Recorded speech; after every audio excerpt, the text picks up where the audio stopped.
एक ऐसी जगह जहां इंडिया में सबसे ज़्यादा ठंड होती है। दुनिया की सबसे ऊंची माउंटेन रेंज हिमालयाज़ में है। इंडिया का सबसे बड़ा कोल्ड डेजर्ट लद्दाख, जहां बसा है इंडिया का सबसे ठंडा विलेज द्रास।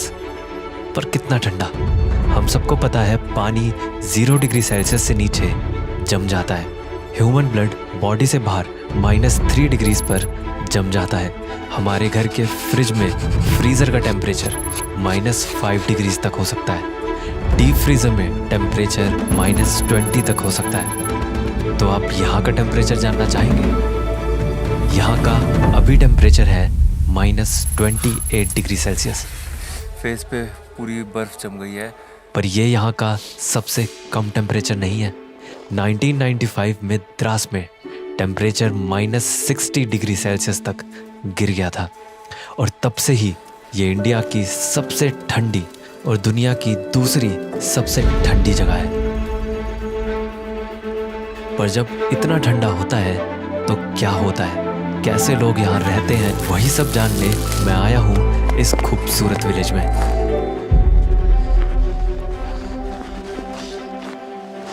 चारों तरफ आपको बर्फ़ देख के और ये सब देख के तो समझ में आ ही रहा होगा यहाँ पे कितना ठंडा है मेरे कपड़े देख के। बट इंडिया में बहुत सारी जगह हैं जहाँ पर बर्फ़ गिरती है, पर वहाँ पर इतना ज़्यादा टेम्परेचर नहीं गिरता जितना यहाँ पे गिर जाता है। तो जब मैं द्रास में आया था तो मुझे बस इतना पता था कि ये इंडिया की सबसे कोल्डेस्ट जगह है। इतना ज़्यादा आइडिया नहीं था कि ये दिखती कैसी है, तो बस थोड़ा बहुत इमेजिन किया था। तो मेरी उस इमेजिनेशन से भी कहीं ज़्यादा खूबसूरत ये जगह है एक्चुअल में। इतनी सुंदर जगह है ये सच में, मतलब चारों तरफ इतने खूबसूरत ऊंचे ऊंचे पहाड़ है पूरे चारों तरफ, जितने भी 360 डिग्रीज आप देख लो। और बीच में एक वैली टाइप का सा एरिया है जहाँ पर कुछ कुछ क्लस्टर्स बने हुए हैं घर के। तो जैसे कुछ एक साथ आपको 8-10 घर दिखेंगे, फिर कुछ दूर पे 8-10 घर दिखेंगे, फिर थोड़ी सी जगह पर दिखेंगे 10-12 घर, फिर नदी के उस पार कुछ घर हैं। और इतनी खूबसूरत होने के बाद भी अपनी ब्यूटी की वजह से फेमस नहीं है, बस इसलिए फेमस है कि ये कोल्डेस्ट प्लेस है। बट ये एक्चुअल में बहुत ज़्यादा ब्यूटीफुल भी है, मतलब सच में ये तो मैं मान गया। पर द्रास सिर्फ ठंडा है ये बात इसे खास नहीं बनाती, बल्कि यहाँ इतनी ठंड होने के बाद भी यहाँ 22,000 से भी ज़्यादा लोग रहते हैं। तो इतनी पॉपुलेशन इस फ्रिज से भी ठंडी जगह में कैसे रहती है, वो जानने के लिए मैंने कुछ दिन यहीं गुजारने का फैसला किया, वो भी यहाँ की एक फैमिली के साथ। अहमद जी अपनी फैमिली के साथ इसी मड हाउस में रहते हैं, क्योंकि इतनी ठंडी जगह में रहने के लिए कोई आम घर काफ़ी नहीं है। यहाँ के ये मिट्टी, कंक्रीट और लकड़ी से बने मड हाउसेस बहुत ही सोच समझकर बनाए गए हैं। बल्कि इनमें ठंड तो कहाँ अंदर जाएगी, खुद अंदर जाने के लिए भी कई दरवाजे खोलने पड़ते हैं। तो यहाँ के घरों में जो दरवाजे होते हैं उसके ऊपर ये ऐसे करके ब्लैंकेट डाल के रखते हैं, ताकि अगर कभी दरवाज़ा खुले तो सीधे हवा एकदम अंदर आके उसकी गर्मी ना ख़त्म कर दे घर की।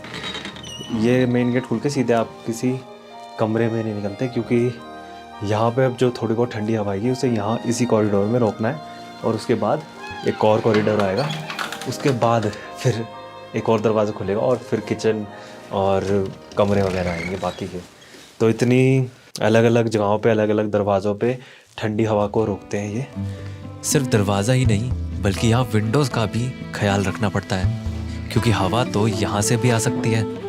इसलिए विंटर्स में घर की सभी विंडोज़ को शीट या पन्नी लगाकर पूरी तरह सील कर दिया जाता है।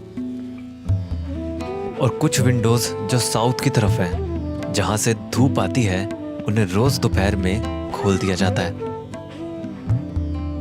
बल्कि इस घर के फ्लोर में भी कई इंसुलेशन की लेयर करी जाती है। मैं यहाँ पर ये नीचे कारपेट बिछा रखा पूरा इन्होंने, और उस कारपेट के नीचे भी फॉर्म है, ताकि नीचे ग्राउंड से भी ठंडक ना आए, क्योंकि ज़मीन भी ठंडी हो जाती है। पर इतना सब करना भी यहाँ की बेरहम ठंड को रोकने के लिए कम पड़ जाता है। इसलिए यहाँ हर कमरे में बुखारी है, जो कि एक तरह का हीटर होता है, जिसमें लकड़ी और गोबर जलाकर कमरे को गर्म रखा जाता है। और साथ ही साथ खाना भी इस पर ही बन जाता है। और फिर भी अगर ठंड लगे तो ये लोग पिंक चाय पीते हैं, जो कि अभी बनाई जा रही है। ठंड में फायदेमंद है। इसका टेस्ट कैसा है? बटर टी जैसा?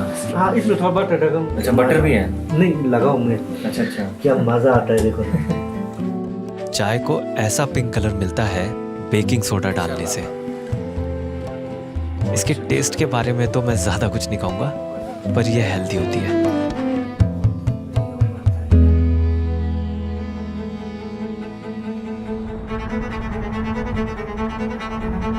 और अब समय है जीने के लिए सबसे ज़रूरी चीज़ पानी जमा करने का, क्योंकि सारी पाइपलाइंस और स्ट्रीम्स का पानी जमा हुआ है, तो इन लोगों के पास पानी का सिर्फ एक जरिया बचा है, और वो है ज़मीन के अंदर से हैंडपंप के ज़रिए।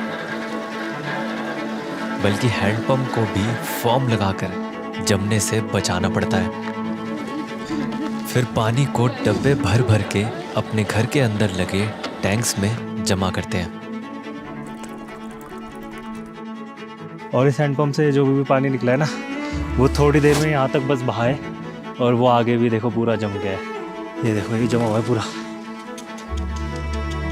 इतनी देर में पानी भी जम गया यहाँ पे। कुछ सेकंड बस इतना सा रास्ता इसमें कवर किया, यहाँ पे जम गया। और कुछ लोग यहाँ पर ही कपड़े भी धो लेते हैं।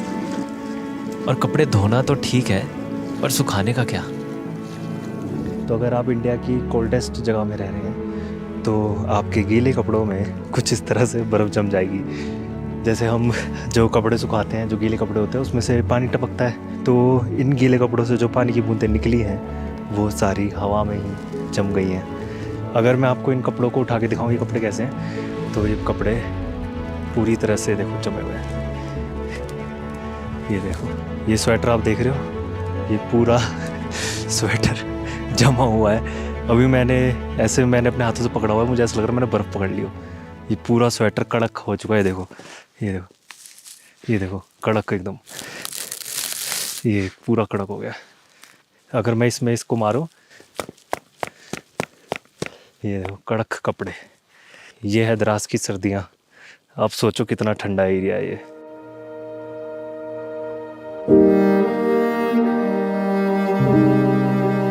बर्फ से भरी ये वादियाँ खूबसूरत तो लगती हैं, पर तब तक ही जब तक इस बर्फ को घंटों लगा के साफ न करना पड़े। तो ये आपके घर की छत है ना? घर की छत है ये? घर की छत पे इतनी बर्फ, पता ही नहीं चल रहा छत है। ऐसा लग रहा ज़मीन है। सबसे ज़्यादा ठंड पड़ा था सर यहाँ पर 1995-96 में। उस टाइम बोलता है हमारे बाप दादे लोग बोलता है कि -50 अबव या 50 या -60 तक गया था, बोलता है। -50 -60 तक गया था, बोलता है सर। तब उस टाइम जो गाय का मतलब कमरा है ना सर, उसमें गाय उसे दीवार के साथ चिपक कर मर गया था, बोलता है। दीवार दीवार के साथ चिपक कर मर गया था, बोलता है। पर ऐसी ठंड के बाद भी लोगों को यहाँ रहना मुश्किल नहीं लगता। हमें एक फख्र लगता है कि हम सेकंड कोल्डेस्ट इनहेबिटेड प्लेस के रहे। हाँ, वही हमें एक फख्र है। फक्र तो मुझे भी हुआ अपने यहाँ आने के डिसीजन पर, जब कुछ ही देर में ये खूबसूरत स्नोफॉल दिखी।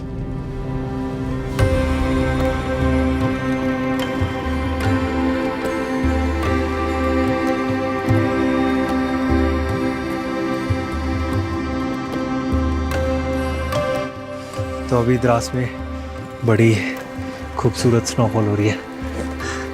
बहुत ही खूबसूरत है। ऐसा लग रहा है जैसे हवा में डस्ट हो, इतनी फाइन है यहाँ की बर्फ़।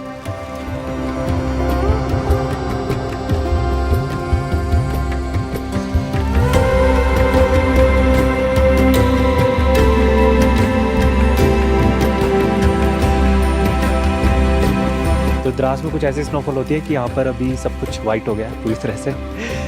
आसमान, ज़मीन और घर भी यहाँ के पूरे वाइट हो गए हैं, इतनी तेज़ स्नोफॉल हो रही है। यहाँ की स्नो बहुत ज़्यादा पाउडर्ड फॉर्म में है, तो आप जैसे हटाओगे ऐसे करके ये भीगती नहीं है, ये आपका हाथ वाथ कुछ भी नहीं भीगता, ये पाउडर की तरह हट जाती है बस, क्योंकि यहाँ ठंड ज़्यादा है और यहाँ ज़्यादा कम टेम्परेचर होता है, तो इसलिए थोड़ी पाउडर्ड फॉर्म की बर्फ़ है, एकदम रुई जैसी। अभी यहाँ से पूरा गांव दिख रहा है, बड़ा खूबसूरत लग रहा है। छोटे छोटे से घर पूरे जो एकदम वाइट, और फ्रॉस्ट नहीं होता जो पूरा धुआं है जो सर्दी का, उसमें लिपटे हुए हैं, और कहीं कहीं लाइट्स जलती हुई दिख रही है। स्नोफॉल चाहे आपने कितनी बार भी देखी हो, पर हर बार खुशी पहली बार जैसी ही मिलती है, और इसे देखते देखते कब रात हो गई पता ही नहीं चला। तो जब यहाँ पर इतनी ठंड है तो आप सोच रहे होगे कि मैं यहाँ सो कैसे रहा हूँ। तो मैं सो रहा हूँ यहाँ पर मड हाउस में, एक रूम है होम स्टे के अंदर, जिसमें यहाँ बीच में बुखारी लगी हुई है और अभी वो चल रही है। उसके बाद भी एक ब्लैंकेट ये लगाया हुआ है मैंने, एक ब्लैंकेट डबल किया हुआ है, और फिर एक मोटी रज़ाई है यहाँ की, और फिर अगर इसके बाद भी ठंड लगती है तो ये है हीटिंग पैड। तो कुछ यहाँ ऐसे रात में जब बाहर इतना ठंडा टेम्परेचर हो जाता है तो कुछ इस तरह सोया जाता है। तो चलो सो जाता हूँ, फिर सुबह बहुत ठंड में बाहर जाना है यार, सनराइज़ का शूट करना है।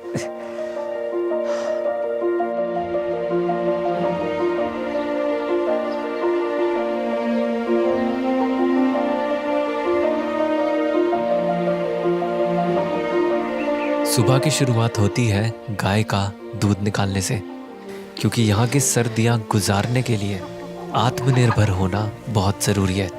इसलिए यहाँ गांव में हर घर में लोग डेयरी के सामान की ज़रूरत के लिए गाय और अंडे के लिए मुर्गियाँ पालते हैं। और क्योंकि यहाँ की सर्दियाँ लंबी होती हैं तो हर ज़रूरत का सामान गर्मी से ही जमा करना पड़ता है, जैसे कि बुखारी जलाने के लिए गोबर और लकड़ियाँ, वो भी पूरा एक एक कमरा भर के, जिसमें एक कमरे में लकड़ियाँ और एक कमरे में गोबर जमा करना पड़ता है। ये जो आपकी गाय है उसी का ही गोबर है? हाँ, इसी का गोबर है और पहाड़ से भी लाता है। पहाड़ से भी लाते हैं? अच्छा, कितने महीने लग जाते हैं इतना गोबर जमा करने में? जून, जुलाई, अगस्त, अच्छा, सितंबर तक। पूरी गर्मी तक मतलब जमा करते हैं। और गर्मी में उगा अनाज, जैसे कि यहाँ उगने वाला जौ या बारले, उसे भी एक कमरे में जमा करते हैं। इसीलिए ही यहाँ बेडरूम से ज़्यादा स्टोर रूम होते हैं। बल्कि अपने जानवरों को भी सर्दी से बचाने के लिए उन्हें भी घर के अंदर ही रखना पड़ता है। छोटा पीछे का 1.5 महीने का है। क्या नाम रखा है कुछ इसका? इसका लुलू। लुलू। भाई होते हैं ना सबके। तो इसे बाहर नहीं निकालते आप? हैं? हाँ, बाहर नहीं निकलते ना, आहिस्ते आहिस्ते आहिस्ते निकलते हैं। ये देखो, ये तो बहुत उधम मचा रही। हाँ, ये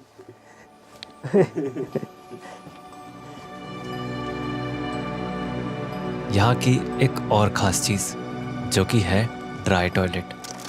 पाइपलाइन तो यहाँ जम जाती है और साथ ही साथ ड्रेन या नाली भी जम जाती है, तो इसलिए ये लोग ड्राई टॉयलेट यूज़ करते हैं, जो बाद में खाद में भी काम आता है। जमा हुआ टॉयलेट तो इतना खूबसूरत नहीं लगता, पर एक चीज़ है जो जमी हुई बहुत खूबसूरत लगती है, जैसे कि फ्रोज़न वाटरफॉल। बस फिर उसी फ्रोज़न वाटरफॉल का पता करके मैं निकल गया हूँ उसको देखने, पर उस तक जाने का रास्ता बिल्कुल भी आसान नहीं है।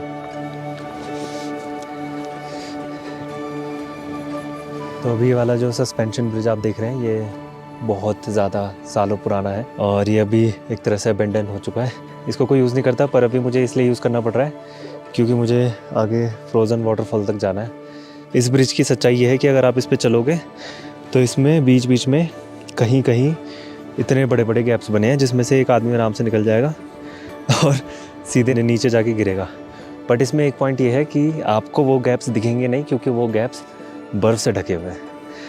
तो जैसे कि आप ये वाला छेद देख सकते हैं, देखो मैं इसे अगर पैर से हटाकर आपको दिखाऊं तो ये देखो कितना बड़ा गड्ढा है। वो अभी दिख भी नहीं रहा था कि इतना बड़ा गैप है बीच में। अभी मुझे अपनी जान की बाजी लगाकर गैस करना है कि गैप्स कहाँ कहाँ पर है और इसे पूरा पार करना है यार। यही एक रास्ता है।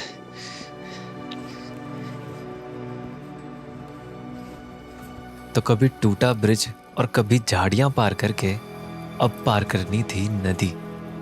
तो आप जितना भी देख रहे हैं पूरा पीछे ये नदी है जो पूरी तरह से फ्रोज़न है। और इस नदी को फॉलो करते करते आप एक फ्रोज़न वाटरफॉल की तरफ पहुंचोगे। और आप देख रहे हो कि पूरी बर्फ़ जमी हुई है। यहाँ पे ठोक ठोक के आगे बढ़ना पड़ रहा है, वरना ये देखो ऐसे मज़े से स्लाइड हुआ पैर। और लड़खड़ाते कदमों के साथ मैं आखिर पहुंच गया वाटरफॉल तक। वो रहा फ्रोज़न वाटरफॉल।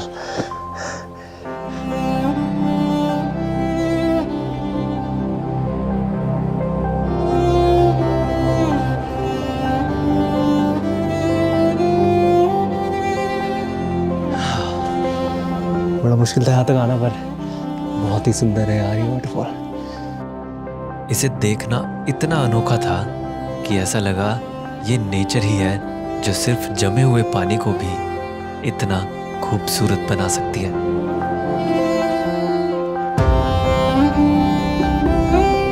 बल्कि इसकी बारीकियां देखकर लगता ही नहीं कि ये अपने आप बना हो।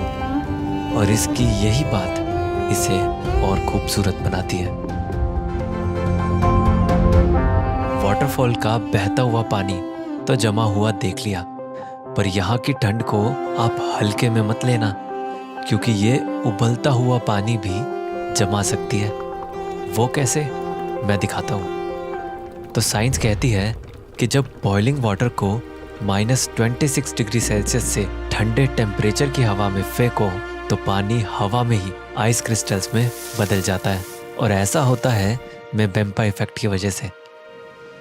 और ऐसा करते हुए आप लोगों को एंटार्क्टिका या अर्थ के पोल्स वाली जगह पर देखेंगे, पर मैं आपको अपने इंडिया में ही ऐसा करके दिखाता हूँ।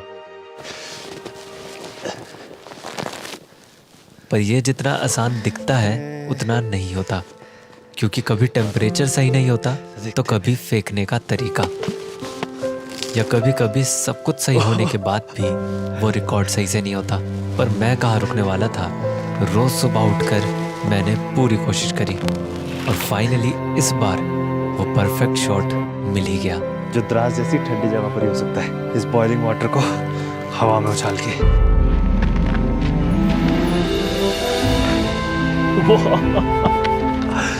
ओह वाह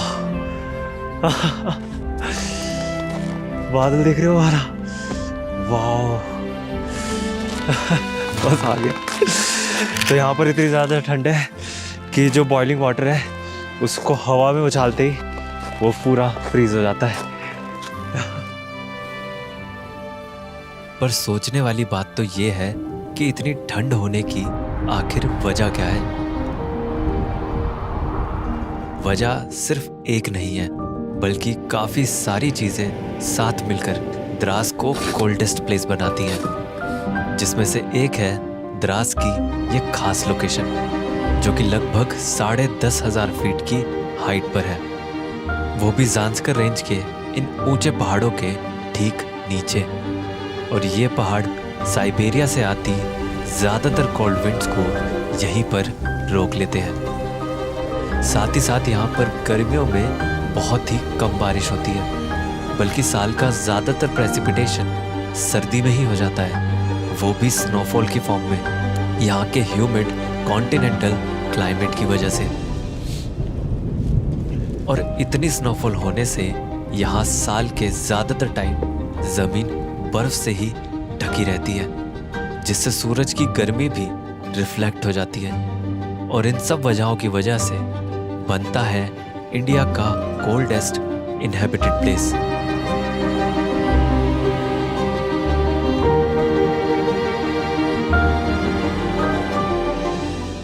अब यहाँ इतनी ठंड होती है तो उसका कुछ असर यहाँ के बच्चों के खेल पर भी पड़ता है।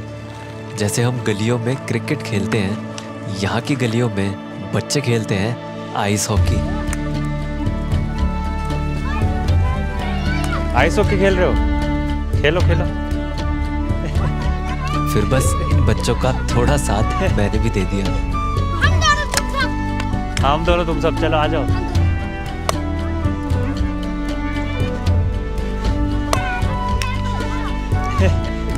तो गली का आइस हॉकी खेलने के बाद मुझे मिला यहाँ का एक गवर्नमेंट स्कूल। इतनी ठंड होने के बाद भी यहाँ ना खेल रुक रहा था और ना ही पढ़ाई। अभी तो स्कूल बंद है, तो यहाँ पे ट्यूशन चलता है स्कूल जब बंद होता तो। अच्छा अच्छा, पढ़ाई चलती रहती है पढ़ाई चलती रहती है ताकि ये भूले ना। हाँ, फिर विंटर में भूल जाते सारी चीज़ जो पढ़ा। अच्छा। बच्चों को इतने लगन से पढ़ते देख ये तो साफ है कि द्रास का फ्यूचर बहुत अच्छा होने वाला है। पर द्रास का पास्ट इतना अच्छा नहीं था। 1999 में हुए कारगिल वॉर का द्रास की जमीन ही गवाह थी, जिसमें शहीद हुए जवानों की मेमोरी में यहाँ कारगिल वॉर मेमोरियल बनाया गया, जिसको देखने का आज मुझे भी मौका मिला।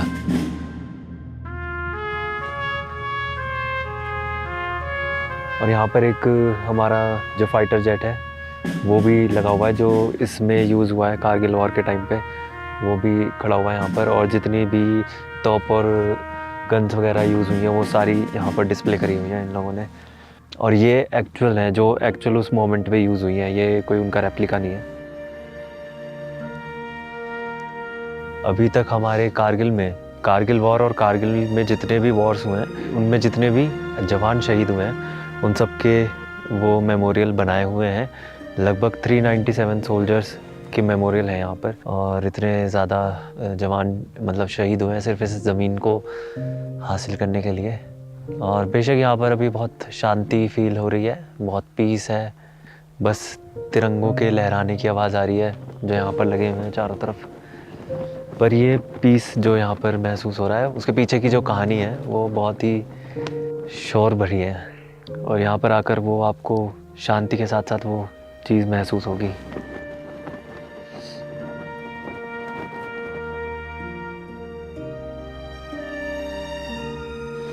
कारगिल मेमोरियल से कुछ दूर ही है द्रास की एक और खूबसूरत जगह, मुश्को वैली।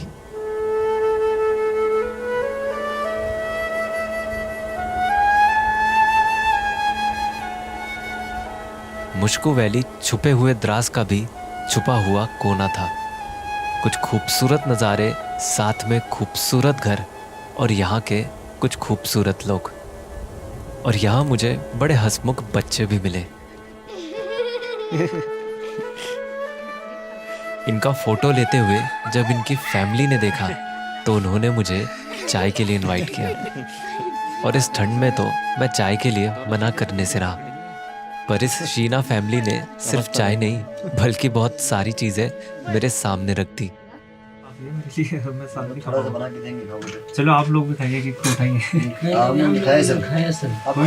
लोग, मैं ऐसा अकेले खाऊं अच्छा नहीं मेरे को। जिसमें से एक था सत्तू और घी, जो यहाँ की लोकल डिश है। बहुत बढ़िया है, बहुत बढ़िया।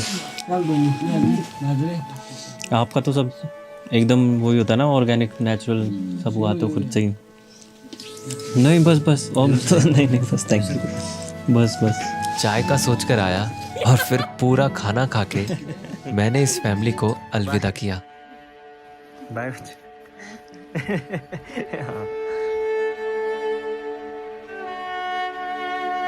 इंडिया के सबसे ठंडे विलेज में भी लोग बहुत ही नरम स्वभाव के थे। और द्रास की आने वाली सर्दियों में टेम्परेचर चाहे कितना ही गिरता जाए, पर यहाँ जिंदगी ऐसे ही चलती जाएगी। आप लोग यहाँ से पानी ले जाते हैं हैंडपंप से, तो ये सारे डब्बे आपके, आप भर के ले जाएंगे खुद ये वापस घर। अच्छा। जहाँ हमने शिकायतों से अपना शहर भर दिया है, वही ये लोग सुविधाओं से खाली घरों को भी बिना किसी शिकायत के गर्म रखना जानते हैं। और इन्होंने ये तो साबित कर दिया है कि जीने के लिए सिर्फ सही सुविधाएं नहीं, सही स्वभाव भी ज़रूरी है। बाय। और अगर हम भी सही स्वभाव से चले तो मुश्किल से मुश्किल मौसम भी हंसते हंसते गुजार सकते हैं।